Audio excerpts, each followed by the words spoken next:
What's up, everybody? It's your favorite show, Get a Bucket. I'm your host, Trey, and as usual, hope you're all having a wonderful, wonderful day. Today, we're going to talk about basketball across the board. I'm talking about NBA and WNBA. But before we do that, please make sure to hit that like and subscribe button. Comment, tell anyone about the show. I'm trying to get the ratings up a little bit, just a little bit. And you wonder where you heard this before? Well, you've been listening to me Monday through Friday at 11 a.m. Eastern Standard Time. So I greatly appreciate your support. Now, off top, right? Still at the National Special Olympic Games in Minnesota. It's the final day. It's a little somber. It's a little sad. Oh. But it's been fun, though, ladies and gentlemen. I've been motivated, reinvigorated, inspired. So we got a couple things coming up down the pipeline. So stay tuned, listen out. We'll try to have a couple interviews for y'all for sure. A couple highlights. But stay tuned. I just wanted to make sure I got that little plug in there before I talked about the topics I want to talk about. Now, WNBA. Right, can we gentlemen right here? We're going to let the ladies go first. Marina Mabrey ties the record for scoring in the WNBA with 53 of them points. I'm talking about 53 of them things, ladies and gentlemen. The definition of getting a bucket. You got to throw Marina Mabrey in that sentence. I'm telling you right now, because that's damn near the most thing she does. But she's solid at it, though. Only problem I have with it is it was against my Sparks. That's the only problem I have again, ladies and gentlemen. I am not really hype about that part. Now, keep in mind. I told y'all this. We were going to struggle a little bit because Kelsey Plum not playing. Problem is, Kelsey Plum not the defender. You know what I'm saying? She not the defender, bro. She not. She the scorer. She gets a bucket. So that makes me think, dang, is our defense really that bad? Was Marina just on point like that? Like what happened, ladies? Because this was bad. I'm talking about 125 to 97. We lost. I saw the score at halftime. It was 63 to 36 or something like that. And I'm like, there's no way. Nneka Ogwumike had 21. Dearica Hamby had 21. Ray Burrell, who could be in the running for most improved. She would have been that for 6th Woman of the Year for sure. But she had 17, quite efficient, by the way. It was a little dicey after that. We had Emma with 10 points. That's cool. Marina Mabrey with 53 points, 17 of 28 from the field, 9 of 18 from 3, and then 10 of 12 from the free throw line. God. Julie Alderman had 13 and 14, 13 points, 14 assists, no turnovers. 3 steals and a block. Hey, Julie, we may need you on the squad, champ. What are we doing, ladies? That is crazy. Tip of the cap to Marina Mabrey. Tip of the cap, you know what I'm saying? Yeah, that hurts as a Sparks fan. I wish you did it to somebody else. But it is what it is at the end of the day. You can't cry over spilled milk. I told y'all we were going to struggle a little bit. It happens. Now, do I expect the tempo to do anything playoff-wise? I don't know about that because I don't expect Marina to be carrying the team like that. I remember they are without Brittany Sykes for right now. And it's a tough season for folks. I ain't going to lie to you. It's a tough season. But Marina Mabrey, tip of the cap to you. Also, we got to talk about this, right? The Chicago Sky, one of the worst teams in the WNBA currently, right? They're getting Courtney Vandersloot back. Sloot is on the way, ladies and gentlemen. She's about to make her season debut. Wait for it. Today, Friday. Hey. Now, why do I note this? Because Sloot is one of the best decision makers that we've seen, right? She's one of the best floor generals that we've had. And it's going to be imperative that she can help lead the team. I'm not talking about to the playoffs. I'm literally just saying to lead the team. I get it, right? Skylar Diggins is on the court. She's been trying to hoop a little bit. And to be honest with you, both of them are a little older nowadays. I'm not saying they're old. I said they're a little older. But you got to rely on them too. Because again, Skylar can get a bucket, but she's also playing point guard because she plays shooting guard potentially. Now, I wonder what that does to the defense, right?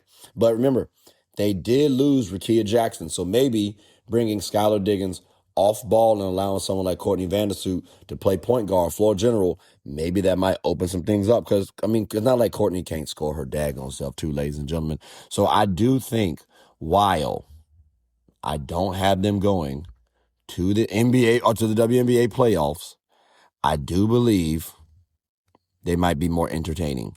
So again, ladies and gentlemen, Courtney Vandersloot back. That might not be that bad. That might not be that bad. But I'll wait to see, though, because, again, her debut should be interesting. I'm thinking at least 4 to 5 assists, maybe 4 points, something slight. It's going to be dependent on how much minutes she gets. I don't know if she's going to be on the minutes restriction, whatever the case may be. But if she's playing full minutes, though, I may jump it up to about 6 to 7 assists, 5, 6 points. It's just how the flow of the game goes. But she don't be looking to score all the time, too. She can get a bucket. She don't look to score all the time. That's the definition of a good point guard. I take that back. As long as you got good decision-making, that's the definition of a good point guard for sure. But, again, I just wanted to highlight those two because we already talked about the WNBA, ladies and gentlemen. I'm looking forward to watching them as the season goes on. Should be a good one. But, yeah, Marina, going back to you real quick. Pineapples, I didn't like it. You didn't have to do us like that. You really didn't have to do us like that. Now, ladies and gentlemen, I got to talk about a couple things. So we're going to flip it over to the NBA side. We're going to make this right fast real quick. Off top, I mentioned that the Giannis trade won't bad because they had a quality starting five. You just got to get some veterans to, form around them, some shooters, right? I thought they had Davion Mitchell, Norman Powell, Andrew Wiggins, Giannis Antetokounmpo, and Bam Adebayo, with Bobby Portis coming off the bench. Now, they don't have Norman Powell. That one does hurt a little bit, right? He's an all-star caliber player. Some of these are all-star caliber players as well, too. Don't get me wrong. But Norm actually did make the all-star game. He's a professional scorer. The man can professionally get a bucket. All of them in the NBA can get a bucket for sure. But in the NBA scales, in the NBA ranks, Norman Powell's pretty damn good. Matter of fact, knowing that he's not going to be on the Heat, champ, you could actually slide over to my Lakers if you want to, or the Lakers if you want to. I don't know if I want to say my Lakers right now, but we'll talk about it a little bit later, right? But again, I just wanted to make that note.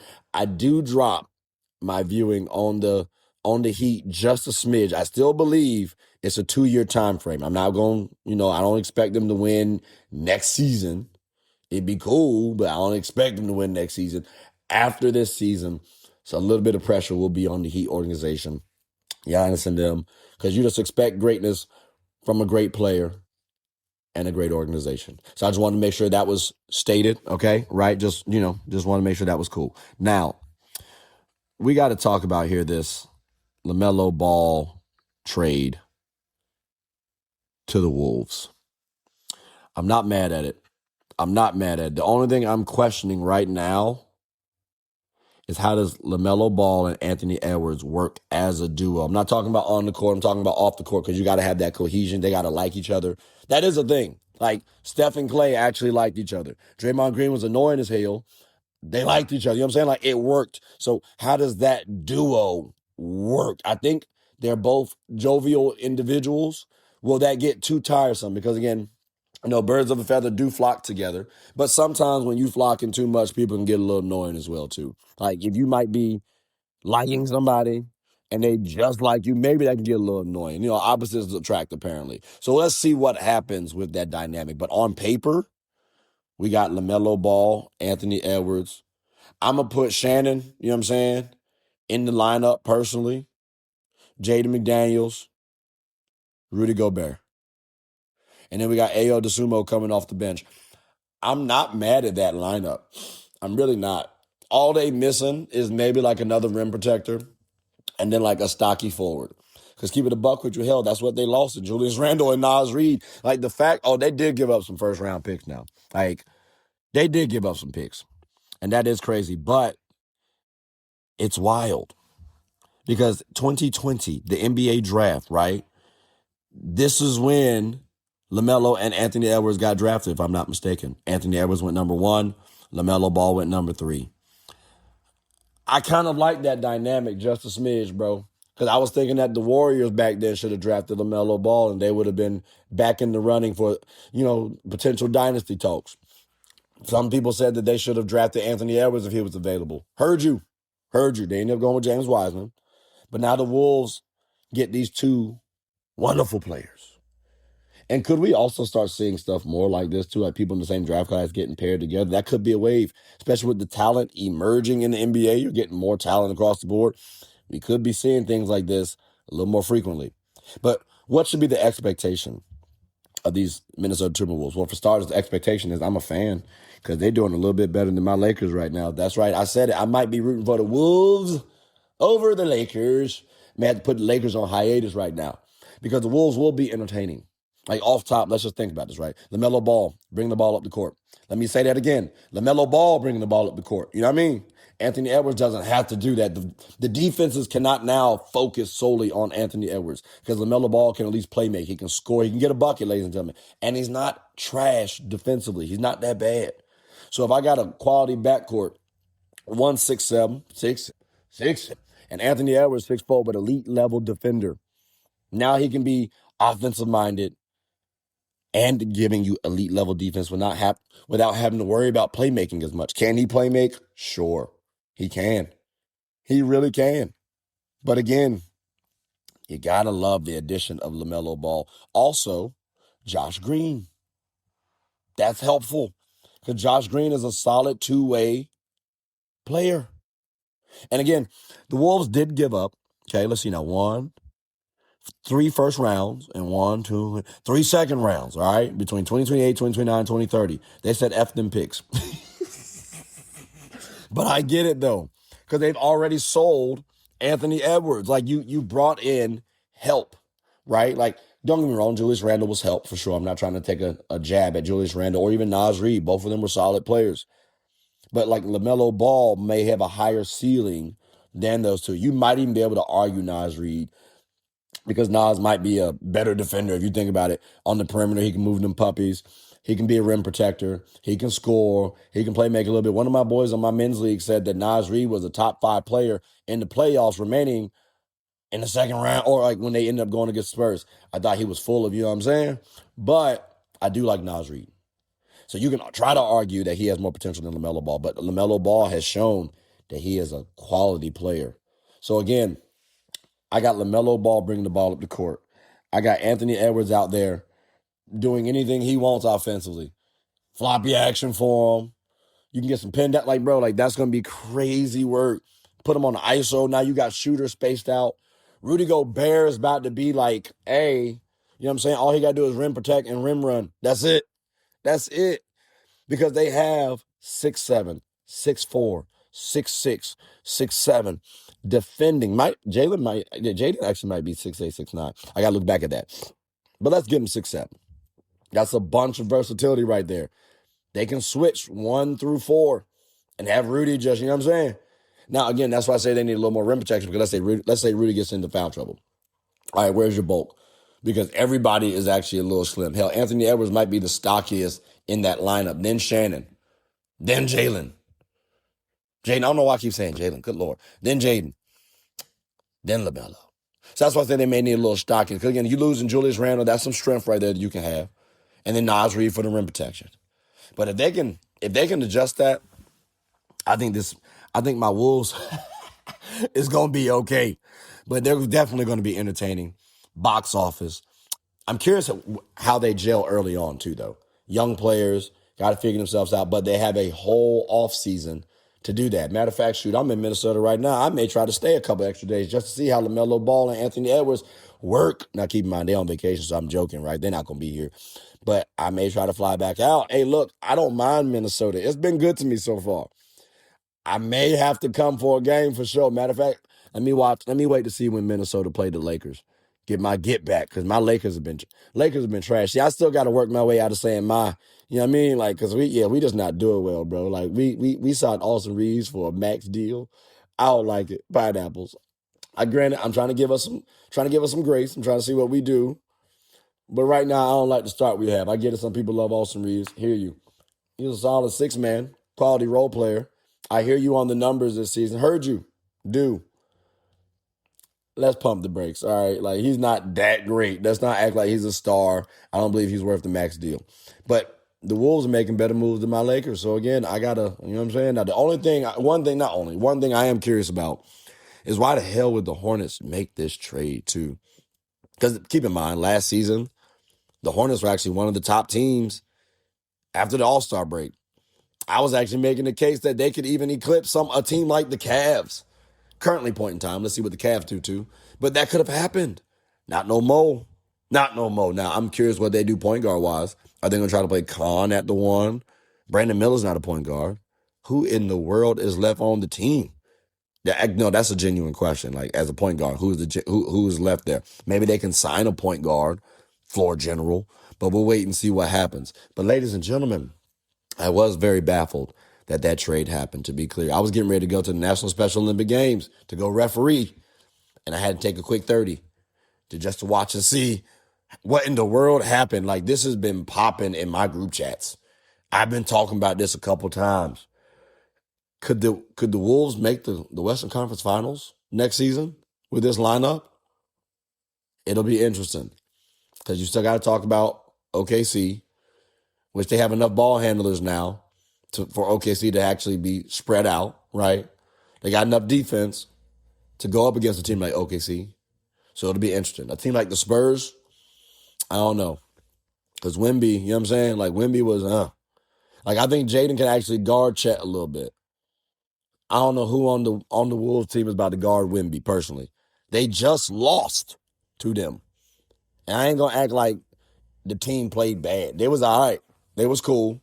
Game 6 was bad. But I am curious how this team does next season. I'm also curious what in the world the Hornets do because, I mean, what, play-in maybe? Are we dipping a little bit? Like, what is going on in Charlotte?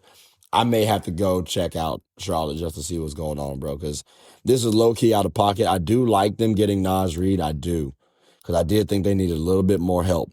I'm curious if Naz Reid finally starts. That'll be an interesting discussion. Will they let go of Miles Bridges? They traded Miles Bridges before they traded LaMelo Ball. Insane.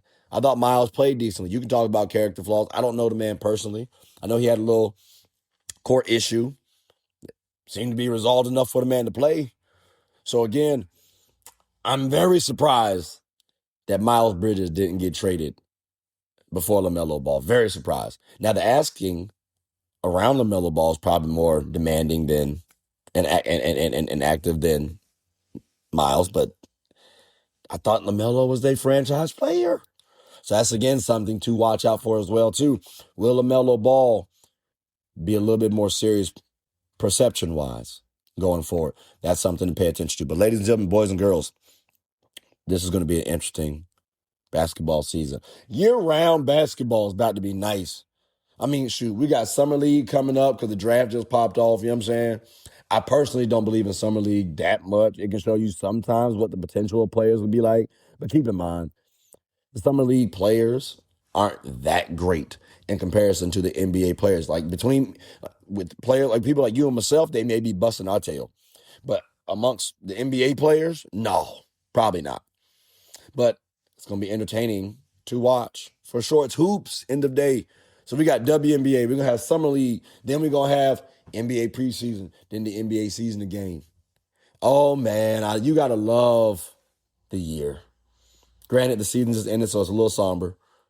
But there's still fine moments to find throughout the season. And I greatly appreciate it.